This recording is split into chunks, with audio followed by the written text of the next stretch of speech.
listening to Leadership Loading, a podcast that inspires leaders to be continuous learners and provides insight for those making the leap from the front line to the boardroom. My name is Jason McLaren, and I'm an Air Force firefighter veteran and safety expert turned entrepreneur and nonprofit director. I'm sitting down with industry leaders to talk about their leadership traits and lessons they have learned that can make an impact on future leaders. Hey everyone, it's Jason McLaren. This is Leadership Loading. My guest today is Chad Hardesty. He's an Air Force veteran of 12 years. Met him on Facebook during all this quarantine, during COVID, and saw that his leadership style was something that we want to promote here on the show. Wanted to invite him on and get a little bit of his background. So Chad, welcome to the show. Hey, Jason, I appreciate you having me. Like I said, obviously we met on Quarantine University, and it's another great platform to be able to network. It's awesome to jump on the Leadership Podcast and be able to talk about, my military background, Quarantine University, and some of my leadership styles and philosophies over the last 12 years. So I joined the Air Force back in 2007. Originally came in security forces. So over the last 12 years, I've had the opportunity to not only do security forces, but well as teach professional military education at Airman Leadership School. And that's really where I found my why and my passion for life. Just like Simon Sinek kind of talks about, it made me realize that people don't buy in to what you do, but they really buy into why you do it. And that really kind of drove me into education, into teaching, and it really made me want to put my uniform on every single day and just be able to take care of airmen. And why that's so important to me is because in the military, and you as a veteran would know, we are in times where we seem to have a lot more bad leaders than good leaders. And my philosophy has always been pushing out 32 future leaders for the Air Force every single day. When I was teaching was, if I could get all 32 of you young airmen to the right, doing the right thing, taking care of our people, building a family first environment, those 32, every single class, eventually we would be able to have more to the right than the left. And, a good mentor of mine taught me right pocket, left pocket. And I genuinely want to build more leaders in my right pocket than my left. And I think if we do that, the military is going to be in a much better place. And so now I currently work for the command chief, the 412 Test Wing out of Edwards Air Force Base. I am his advisor slash project manager. We run right now about $6 million worth of Air Force SBIR and AFWERX projects. We do a lot of talent management and projects to go across many AFSCs, from maintenance to operations, security forces, medical, EOD, fire. We really have a test mindset out of Edwards, it being a test wing. And it's really given me an opportunity to drive a platform like Quarantine University because my mindset is a lot different than it was 12 years ago as it is today. So that's a little bit of myself in a nutshell over the last 12 years, Jason. Awesome. Yeah, and you mentioned PME and professional military education and Airman Leadership School. Being that I got out of the Staff Sergeant, that was the only Airman Leadership School was the only one I got to go to while I was in.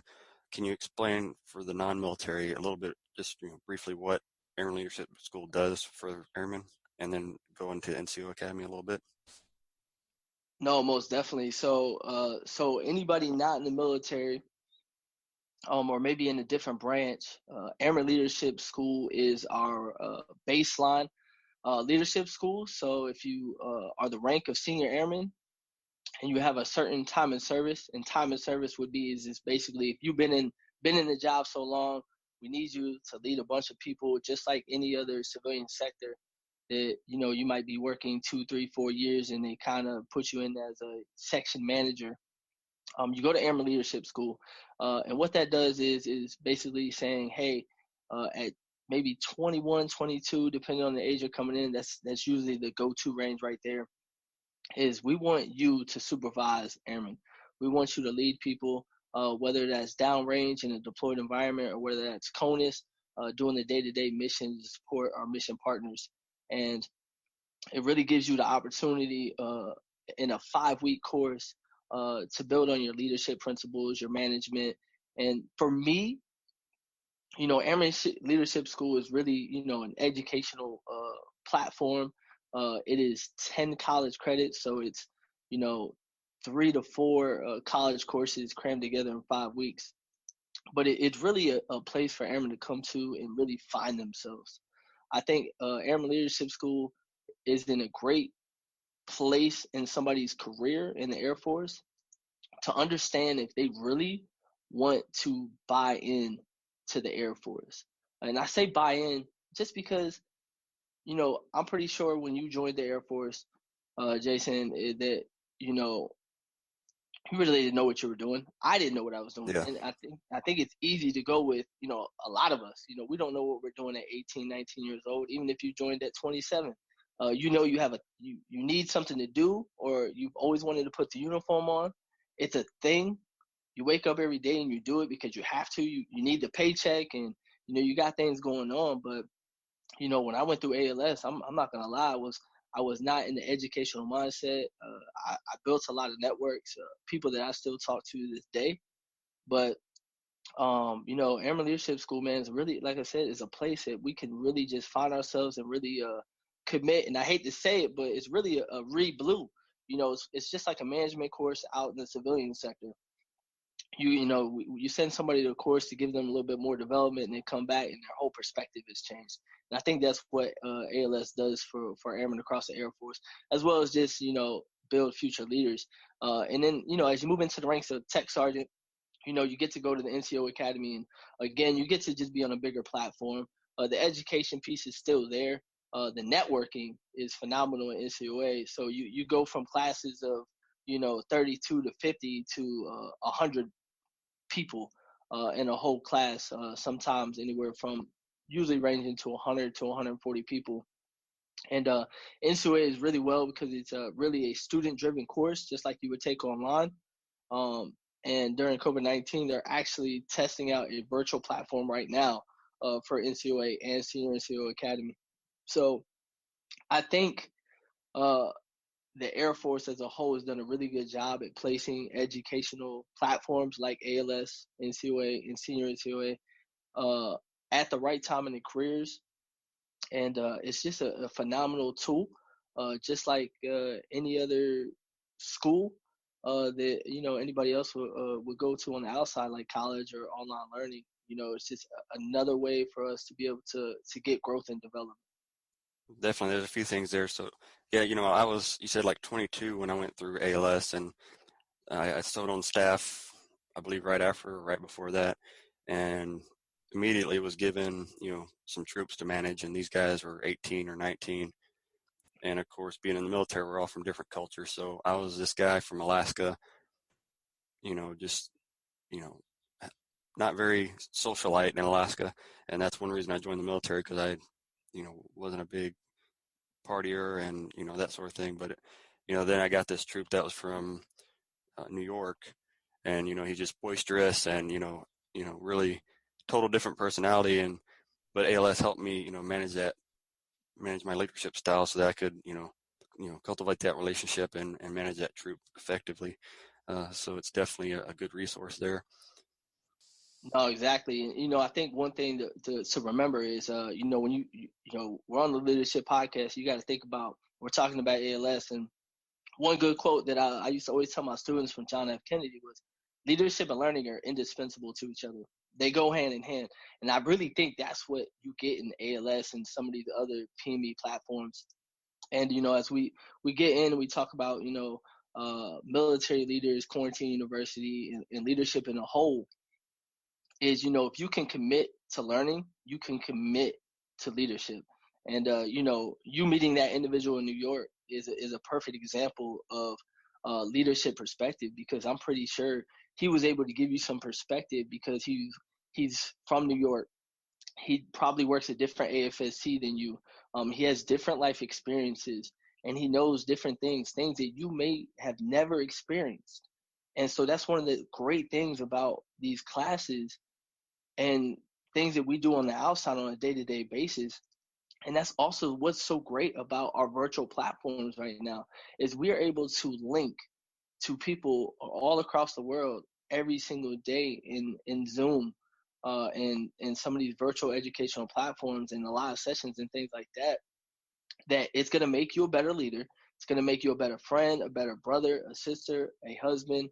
And, these are the things that people need to think about if, you are in quarantine right now, not doing anything, which is not a bad thing, but you're missing out on a lot of connections right now and a lot of opportunities for growth.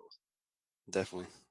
A little plug for some previous episodes. If you're wanting to learn about continuous learning, episode 12 of Leadership Loading, we talk about that. And then episode 16, we talk about cultivating relationships and networking. So if you're listening now, go back and check those episodes out and learn a little bit more about how you can be a resilient leader on that end.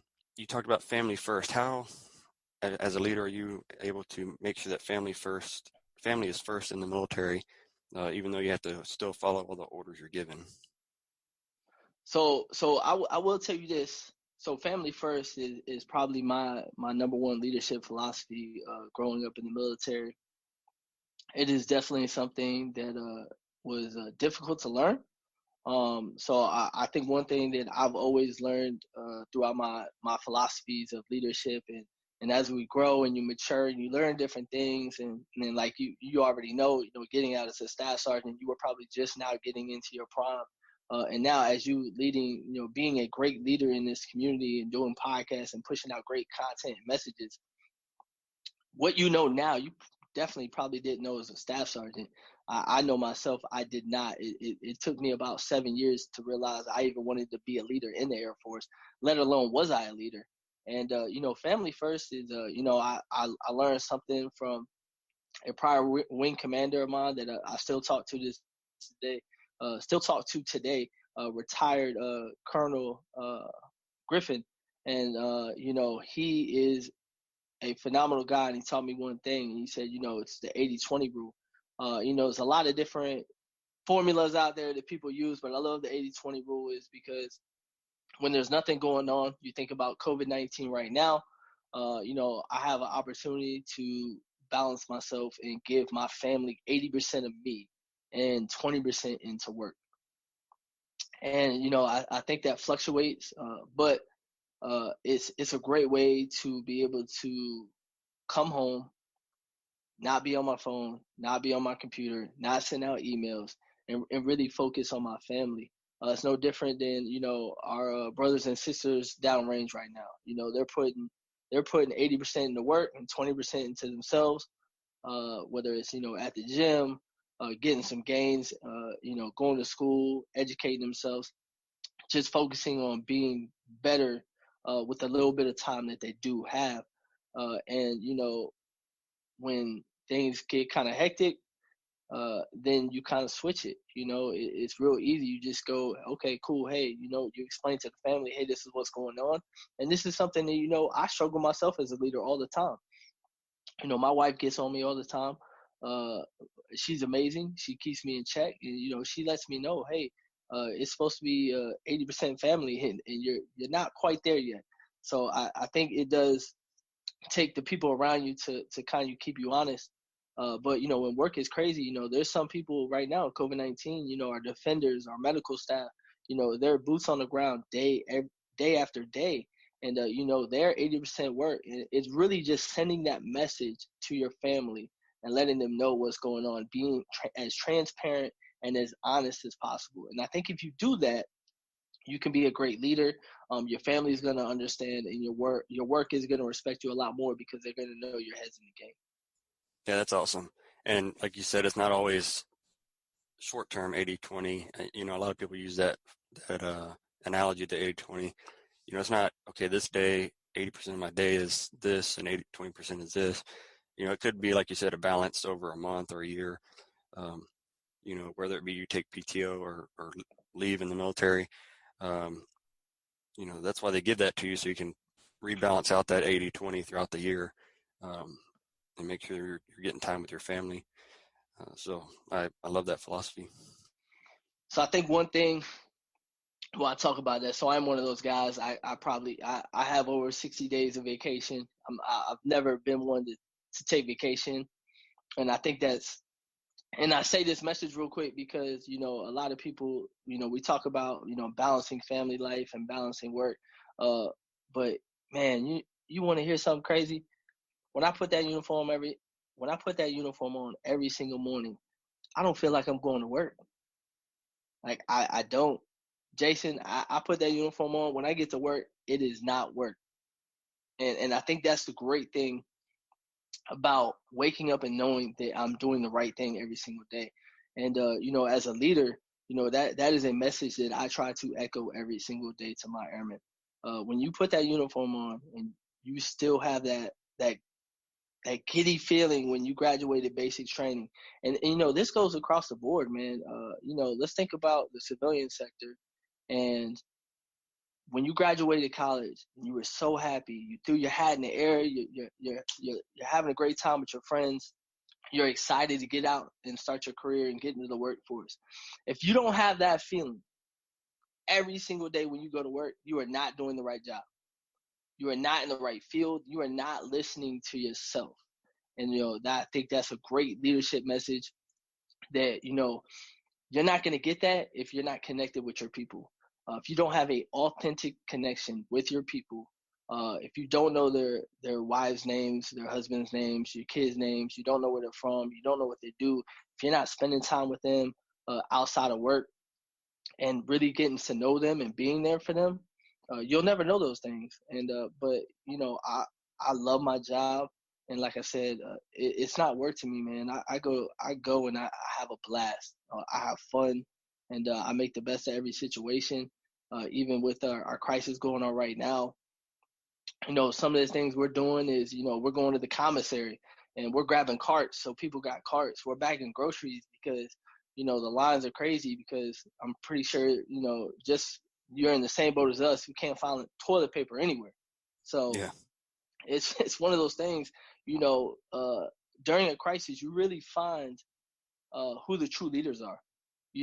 We don't have, private organizations and events going on where we're like, hey, we need somebody to lead this. No, I just need you to lead. I just needed you to do anything and everything. You may be a maintainer. I need you to go be a cop. You may be in communications, and I need you to go do something over in medical. You may be operations. I need you to go be in command posts and run the flight line and things like that, man.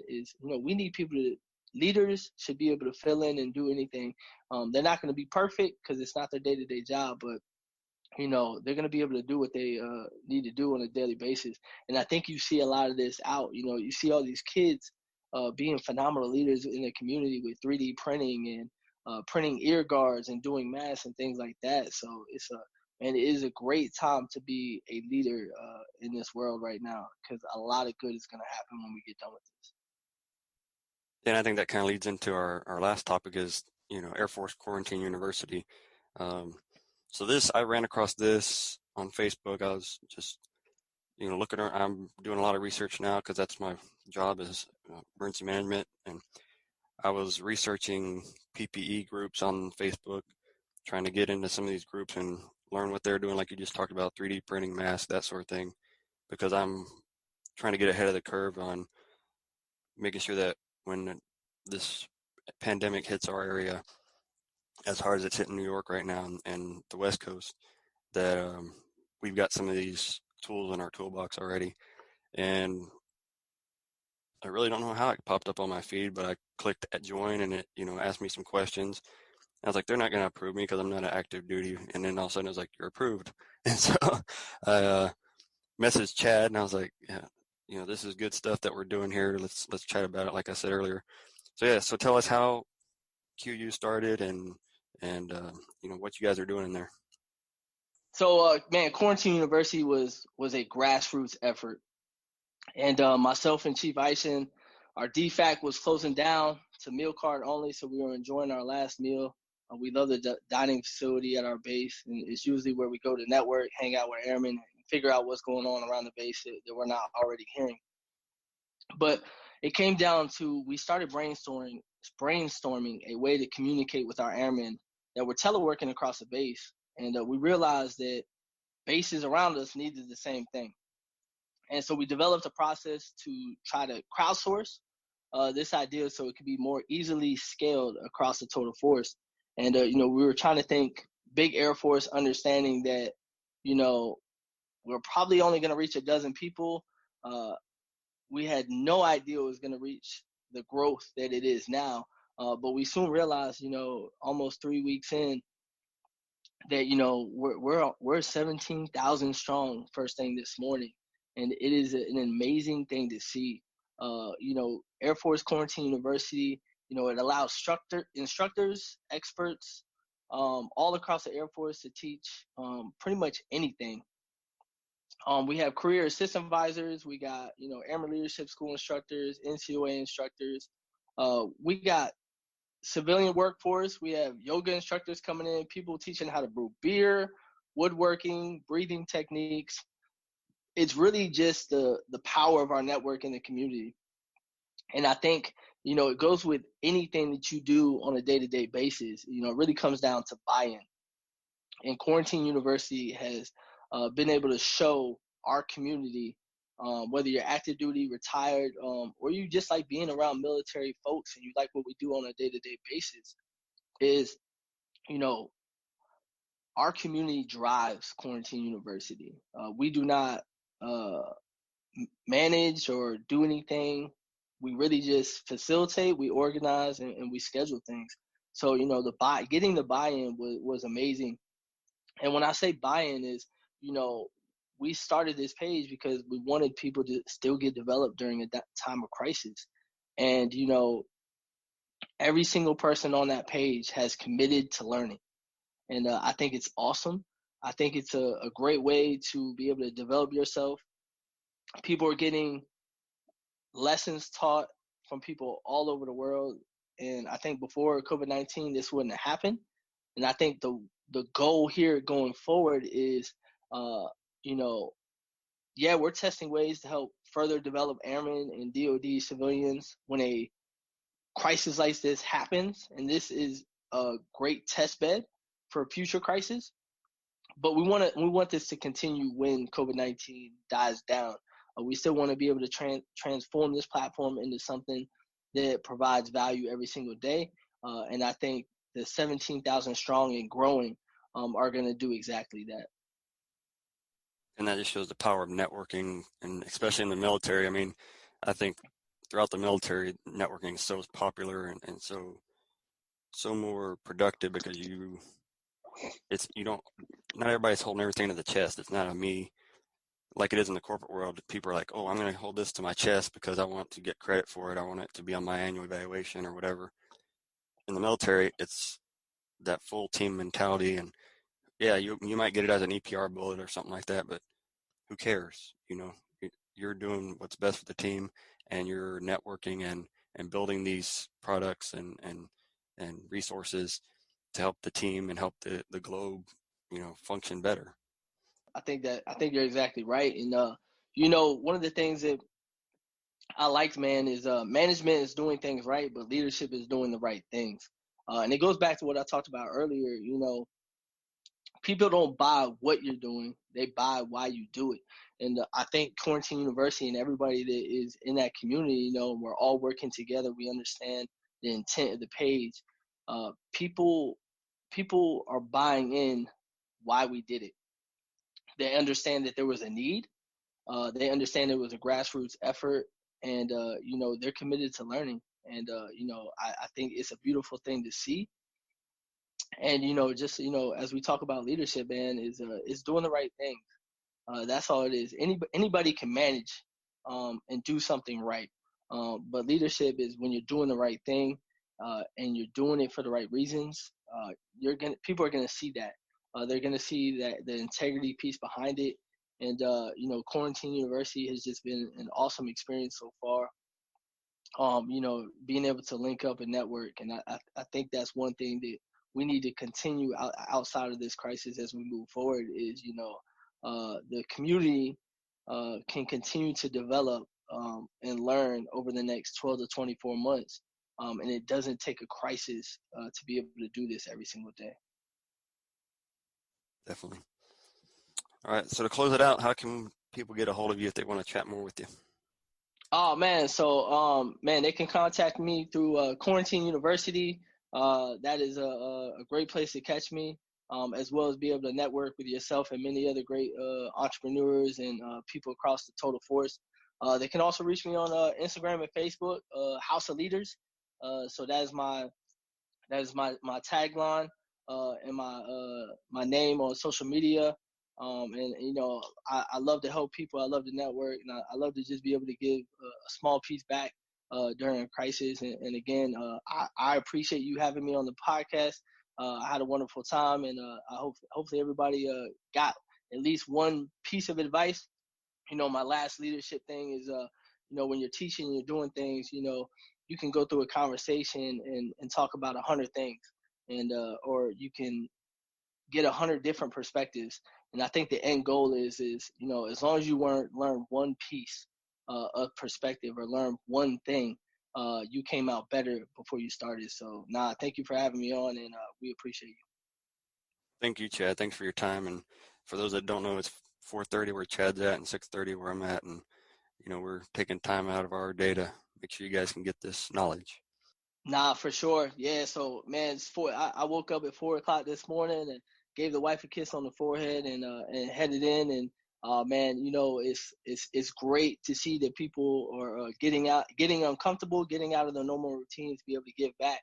And it's, you know, you're doing a great thing here with the Leadership Podcast, being able to provide substance, content, and value during a time that not a lot of people are doing this. You know, you talked about it. You know, you're taking care of your wife, you're taking care of your daughter, you're jumping in the room, and you know, it's a great thing to see that you're, with the little bit of time you have as a leader, to be able to do this during a time that's not impacting your family. Just goes to show, Jason, what type of leader you are, and husband and father. So man, it is awesome to see. Well, thanks. I appreciate that. And you're doing good things too. All right. Well, I'll let you get back to your day. Hey, I appreciate it, man. You have a good day. Thanks for listening to the Leadership Loading Podcast. You can support this podcast on Patreon. Go to patreon.com/leadershiploading to get access to exclusive content, chats, and a whole lot more. Again, that's patreon.com/leadershiploading, or visit our website, leadershiploading.com, for more options.